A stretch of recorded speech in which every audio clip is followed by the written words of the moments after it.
Renato Monteiro Lobato, o nosso Monteiro Lobato, nasceu em Taubaté em 18 de abril de 1882 e faleceu a 4 de julho de 1948. Pioneiro na literatura infanto-juvenil, é considerado um escritor com veio científico. Em suas obras, inseriu as ciências e a arte, motivado por sua insatisfação com a linguagem científica. Natureza é um livro infantil escrito por Monteiro Lobato, lançado em 1941 pela Companhia Editora Nacional.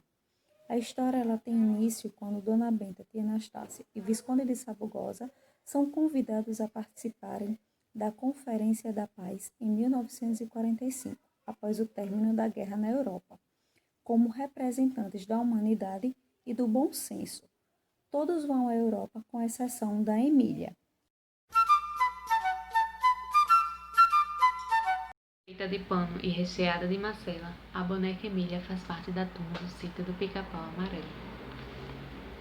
Emília já viajou pelo país da gramática, se arriscou na aritmética e até teve suas memórias escritas pelo Visconde de Sabugosa. Atrevida, curiosa e investigativa, a boneca não se deu por satisfeita com a história que acabara de escutar sobre a reforma da natureza. Então que ela começa a sua nova investigação, ela vira cientista.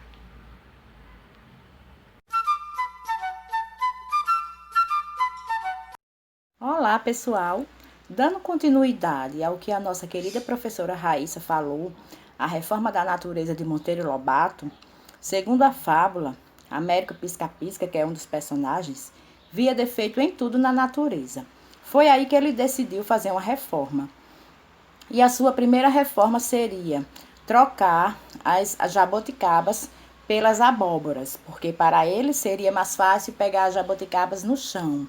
Devido a isso, a essa reforma, ele fez essa primeira reforma e logo em seguida, ele decidiu descansar à sombra do pé de jaboticaba. E ao adormecer, caiu uma abóbora próxima à cabeça dele.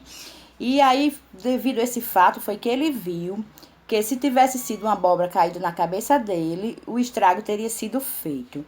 E aí ele pensou que na natureza tudo tem um porquê. E então ele desistiu de fazer essa reforma.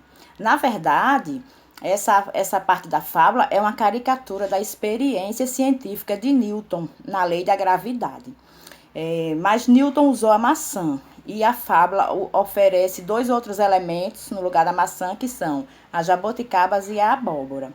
E aí o Américo realmente desistiu de fazer a reforma, mas a boneca Emília não aceitou a desistência dele e aí ela resolveu fazer essa reforma. E aí essa parte da fábula, as minhas amigas professoras irão explicar para vocês. Olá, pessoal! Dando continuidade à reforma da natureza. Como Jana já falou, do Américo Pisca-Pisca, Emília ouve a história dele contada por Dona Benta, porém ela não se conforma, que não deu certo com ele. E ela imagina que ela fazendo as reformas tudo daria certo, porque a natureza para ela não é perfeita do jeito que é. E ela poderia sim muito bem dar uma ajudinha. Dentre várias reformas que ela faz, uma que eu vou citar é a do passarinho ninho, que ela se pergunta por que o passarinho tem que voar e cuidar do seu ninho, por que ele mesmo não choca os ovos, enfim. Ela decide fazer essa reforma e coloca o ninho do passarinho em suas costas.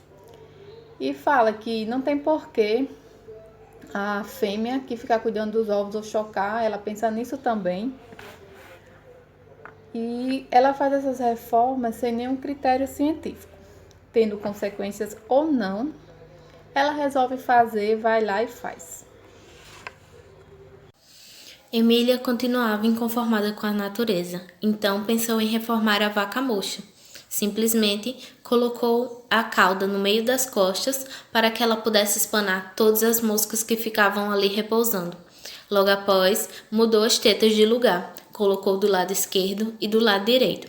Do lado direito, ela colocou em formas de torneiras, para que os homens, quando fossem retirar leite, não precisassem tocar ela com mão suja. Do lado esquerdo, deixou tetas normais, para que os bezerrinhos pudessem amamentar e não atrapalhar ninguém. Depois, ela colocou chifres bem agudos, para que ela pudesse se defender de ataques noturnos de onça. Porém, de manhã, ela teria que usar bolas de borracha, para que não pudesse machucar ninguém.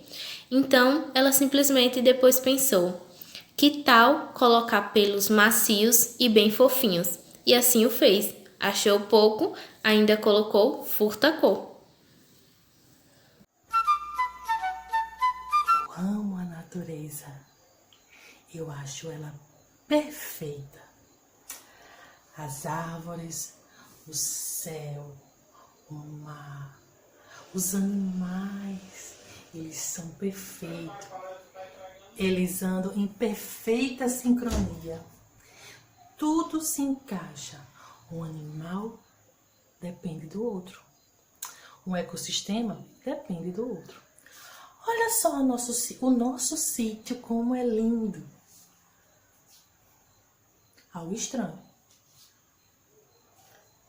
Abóbora na árvore. E as moscas nunca estiveram no chão, elas estão todas no chão.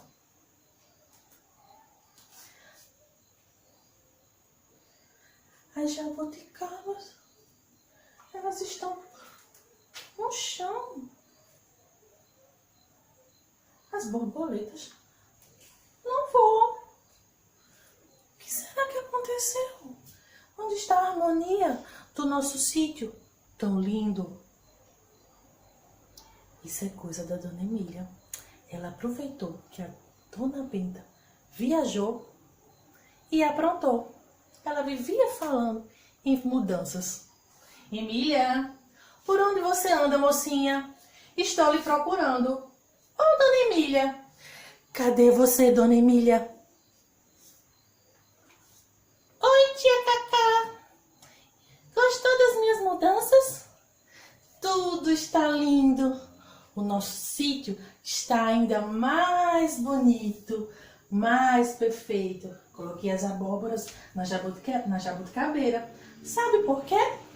Porque assim eu posso pegar as jabuticabas com a mão, sem precisar subir na árvore. E as borboletas azuis agora fazem parte da minha coleção. Elas sempre eram muito ariscas e eu não conseguia pegá-las. Mas, Dona Emília, por que fez isso? Dona Emília, você praticamente mudou tudo. Isso é coisa só sua, Dona Emília? É obra só sua? Ou a sua amiguinha que veio lá do Rio de Janeiro também está por trás disso? Dona Rã, não se esconda.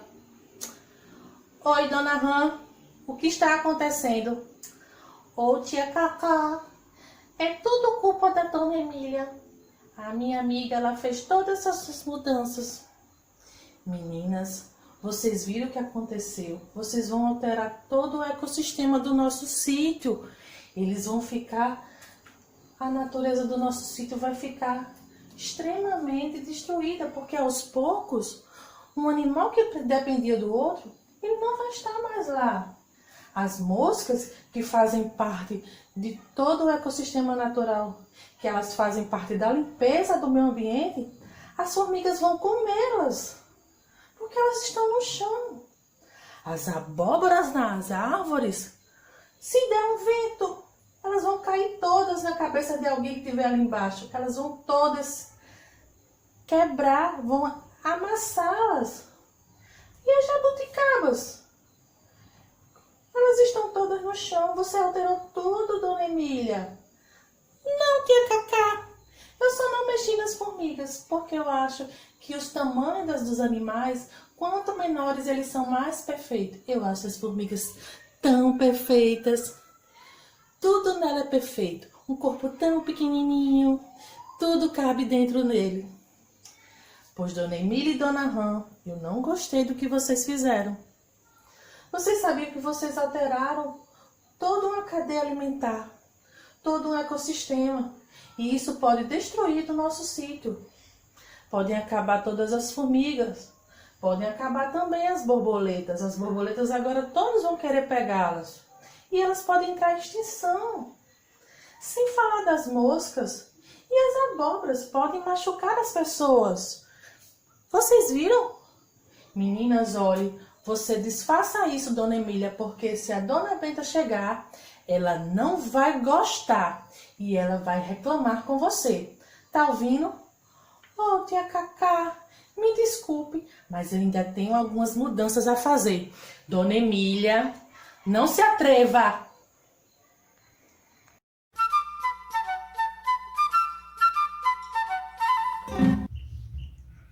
E então, o que faz a ciência? O que faz a literatura juntas? Vamos observar como foi que conseguiram ter êxito nesse momento, quando uniu-se estes dois mundos diferentes dentro dos conteúdos didáticos no ensino de ciências. Observou-se que, diante desta união, teve mais crescimento em aprendizado. Ao observar que a literatura tem um grande potencial de inserir-se no conteúdo didático dos alunos nas salas de aula. A reforma da natureza contextualizou com o conteúdo e teve, sim, questões ambientais sendo trabalhado e observado pelos alunos. A relação que ele faz deve sempre prestar atenção se há alguma incoerência. Se tiver, os alunos vão observar e o professor de ciência aí sim irá observar e corrigir. Porém, para que esse conteúdo de ciência chegue até o aluno com um bom aprendizado, o professor deve fazer as leituras prévias, deve organizar as atividades que venham com facilidade para cada aluno. Diante disso, como é que essa literatura consegue, de antemão, fazer essa união, esse progresso neste novo aluno? Pois, sabendo que essas aulas são mais exigidas do aluno e a aula de ciências vai ser mais prazerosa. Esta oportunidade de união entre literatura e a ciência, por meio da literatura de Monteiro Lobato, no caso, a reforma da natureza, conseguiu esse viés científico, esse linguajar científico. E com a criança nasce um novo aprendizado, um olhar de outra maneira. E essa relação que estabelece do mundo, agora ele ganha um processo de humanização.